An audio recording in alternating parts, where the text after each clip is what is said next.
आप देख रहे हैं न्यूज़ अलर्ट और मेरा नाम है प्रियव्रत चौधरी। आज रविवार है और आज हम आपको एक स्पेशल स्टोरी सुनाने जा रहे हैं। यह एक ऐसी कहानी है जिसमें महान पार्श्व गायक मोहम्मद रफ़ी की उदारता है। महानतम संगीतकारों में से एक आर डी बर्मन की जिद है और इसके साथ हम आपको बताएंगे कि किस तरह साजिश रचकर एक नए आर्टिस्ट से उसका पहला गाना छीनने की कोशिश की गई। याद कीजिए 1980 का दशक। The greatest star of Indian cinema Rajesh Khanna, उनका कैरियर नीचे की तरफ आ रहा था। हालांकि उस दौर में भी उन्होंने कुछ शानदार फिल्में दी हैं। उन्हीं फिल्मों में एक फिल्म का नाम है कुदरत। ये 1981 की फिल्म है और इस फिल्म में राजेश खन्ना के साथ बहुत ही डेडली कॉम्बिनेशन था राजकुमार का। फिल्म की हीरोइन थी हेमा मालिनी। यह फिल्म सुपरहिट रही थी और फिल्म की तरह ही इसके गाने भी सुपरहिट रहे थे। उस दौर में भी यह गाना, इस फिल्म के गाने बहुत ज़्यादा चले थे। आज भी लोग उन गानों को सुनते हैं। उन गानों में तूने और रंगीले कैसा जादू किया, पिया पिया बोले मत वाला जिया, ये लता जी की आवाज़ में है।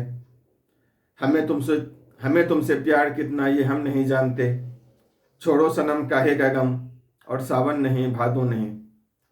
सारे गाने सुपरहिट हैं इस फिल्म के। और जहाँ तक मेरी जानकारी है, परवीन सुल्ताना ने हिंदी फिल्मों में एक ही सुपरहिट गाना गाया है। एक ही गाने से वे हमेशा हमेशा के लिए उनको याद किया जाएगा और वो गाना है हमें तुमसे प्यार कितना। इस गाने का 2 वर्जन है, एक किशोर कुमार की आवाज़ में है और एक परवीन सुल्ताना की आवाज़ में है और दोनों वर्जन काफ़ी पॉपुलर हैं। लेकिन मैं आपको कहानी सुनाने जा रहा हूँ इस फिल्म के टाइटल सॉन्ग की। गाने के बोल थे, दुख सुख की हर एक माला कुदरत ही पिरोती है, हाथों की लकीरों में ये जागती सोती है। इस फिल्म के बाकी गाने तो मजरूह सुल्तानपुरी ने लिखे। टाइटल सॉन्ग है कतिल शिफाई का और फिल्म में म्यूजिक दिया है आर डी बर्मन ने।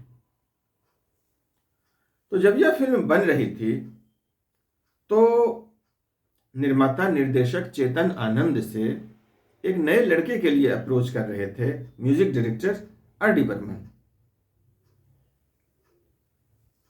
वे चेतन आनंद से एक नए लड़के को मौका देने की सिफारिश कर रहे थे। 3-4 दिनों तक जब उन्होंने सिफारिश की तो चेतन आनंद ने पूछ लिया कि कौन है वो लड़का। वो लड़का उस समय वहीं बैठा हुआ था। नाम था चंद्रशेखर गाडगिल। चंद्रशेखर गाडगिल उन दिनों महाराष्ट्र में स्टेज शो किया करते थे और फिल्मों में किस्मत आजमाना चाहते थे। तो चेतन आनंद ने जब पूछा कि कौन है वो लड़का, तो चंद्रशेखर गाडगिल वहीं बैठे हुए थे। आर डी बर्मन ने उंगली से इशारा करके कहा कि वो यही है वो लड़का जिसके लिए मैं आपसे कह रहा हूं। तो चेतन आनंद ने कहा कि कुछ गा के सुनाओ हमें भी। तो चंद्रशेखर गाडगिल ने कुछ गाने सुनाए, कुछ गानों का मुखड़ा सुनाया। चेतन आनंद ने आर डी बर्मन की तरफ थम्स अप किया और कहा डन, ये गाना दे दो इस लड़के को। तो इस तरह से फिल्म का टाइटल सॉन्ग आया चंद्रशेखर गाडगिल के पास। कतिल सिपाही ने गाना लिख के दिया आर डी बर्मन को। आर डी बर्मन ने उसे कंपोज किया। आर डी बर्मन जब गाना कंपोज कर रहे थे तो चंद्रशेखर गाडगिल ने टोक दिया उनको, कहा कि पंचमदा, आप जो ये म्यूजिक दे रहे हैं, आपकी ही एक फिल्म में इस टाइप की धुन आ चुकी है, इसीलिए इसको थोड़ा सा बदल दीजिए। फिर पंचमदा ने दोबारा से उसे कंपोज किया, गाने को रिकॉर्ड कर लिया गया। गाना जब रिकॉर्ड हो गया तो कुछ लोगों को यह बात रास नहीं आई। ऐसे लोग हर समय पाए जाते हैं और हर समाज में पाए जाते हैं। उनका काम होता है दूसरों का काम बिगाड़ना। ऐसे लोगों को किसी का भी काम बनते देख के बहुत ज्यादा बेचैनी होने लगती है, और अपना थोड़ा बहुत नुकसान भी हो जाए तो वे अपना नुकसान उठा लेते हैं, लेकिन दूसरों का काम बिगाड़ने में हमेशा लगे रहते हैं। तो फिर कुछ लोग पहुंच गए चेतनानंद के पास। उन्होंने सोचा कि एक नया लड़का, 32-33 साल का लड़का, अपना कैरियर शुरू कर रहा है राजेश खन्ना की फिल्म से, म्यूजिक है आर डी बर्मन का। उन्हें बहुत बुरा लगा। वे लोग पहुंच गए चेतनानंद के पास और उनसे कहा कि चेतन साहब, ये गाना बहुत अच्छा है, इसके साथ जस्टिस सिर्फ मोहम्मद रफ़ी कर सकते हैं। आप आर डी बर्मन को कहिए कि वे मोहम्मद रफ़ी की आवाज में गाने को रिकॉर्ड करें। इस लगाई बुझाई का ये असर हुआ कि चेतनानंद उनकी बातों में आ गए। उन्होंने बुलाकर कहा पंचम को कि पंचम सुनो, ये गाना मोहम्मद रफ़ी की आवाज में रिकॉर्ड होगा, हमें मोहम्मद रफ़ी की आवाज चाहिए इस गाने के लिए। पंचम ने कहा कि चेतन साहब, यह फिल्म आपका है, फिल्म के आप निर्माता हैं, निर्देशक हैं, फिल्म में आप जो कहेंगे मैं उसकी आवाज में रिकॉर्ड करवा दूंगा गाना। लेकिन एचएमवी कंपनी जो कैसेट जारी करेगी और जो सीडी जारी करेगी, उसमें चंद्रशेखर गाडगिल का ही वर्जन जाएगा, आप उसमें कुछ नहीं कर पाएंगे। तो फिर चेतन साहब ने कहा कि ठीक है, रिकॉर्ड तुम मार्केट में किसी के नाम का भी उतार दो, फिल्म में मुझे मोहम्मद रफ़ी की आवाज चाहिए। तो फिर पंचमदा ने मोहम्मद रफ़ी से संपर्क किया। रफ़ी साहब तैयार हो गए गाने के लिए। तारीख तय की गई। उस तारीख को मोहम्मद रफ़ी साहब आ गए गाना गाने के लिए। उन्होंने गाना गाना शुरू कर दिया। चंद्रशेखर गाडगिल एक कोने में बैठकर देख रहे थे कि कैसे कुछ लोगों ने उनका गाया हुआ गाना रिप्लेस करने की कोशिश की है, और कामयाबी भी मिली। ऐसा नहीं है कि कामयाबी नहीं मिली, फिल्म से तो उनका वर्जन हटा ही दिया गया। 3 अंतरे रिकॉर्ड कर लिए गए। चौथा अंतरा रिकॉर्ड होता उससे पहले टी ब्रेक हो गया। टी ब्रेक के लिए सारे लोग निकल गए स्टूडियो से, कि अपने अपने केबिन से। थोड़ी देर तक चाय नाश्ता किया लोगों ने और फिर अपने अपने केबिन में चले गए। मोहम्मद रफ़ी सिंगर केबिन में चले गए, पंचमदा म्यूजिक डायरेक्टर की केबिन में चले गए, सारे साजिंदे म्यूजिशियन केबिन में चले गए। अब लोग इंतजार कर रहे थे कि पंचमदा कहेंगे और गाने का चौथा अंतरा रिकॉर्ड कर लिया जाएगा। इसी बीच में 2 साजिंदे आपस में बात करने लगे। एक ने कहा दूसरे से कि वो जो पुणे का दाढ़ी वाला था, बहुत कमाल का गाना गाया ये। मोहम्मद रफ़ी सिंगर केबिन में बैठे हुए थे हेडफोन लगा के। उन्होंने ये आवाज सुन ली। उन्हें थोड़ी हैरानी हुई। उन्होंने आर डी बर्मन को आवाज दी, पंचम इधर आना जरा। R D Burman music director के केबिन से निकल के सिंगर केबिन में गए।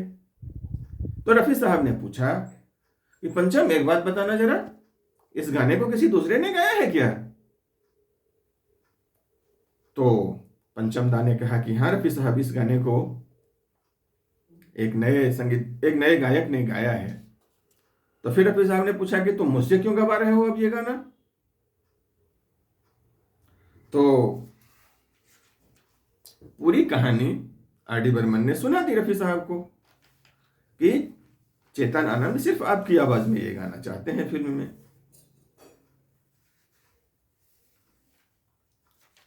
इसके बाद मोहम्मद रफ़ी ने जो जवाब दिया आर डी बर्मन को, ये पूरी कहानी सिर्फ उस एक जवाब के लिए मैं आपको सुना रहा हूं कि जिस बॉलीवुड में, जिस दौर में, जिस समाज में लोग सिर्फ अपनी सफलता चाहते हैं, पैसे के लिए लोग क्या क्या नहीं करते हैं,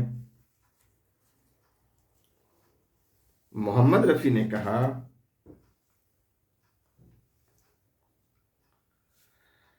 कि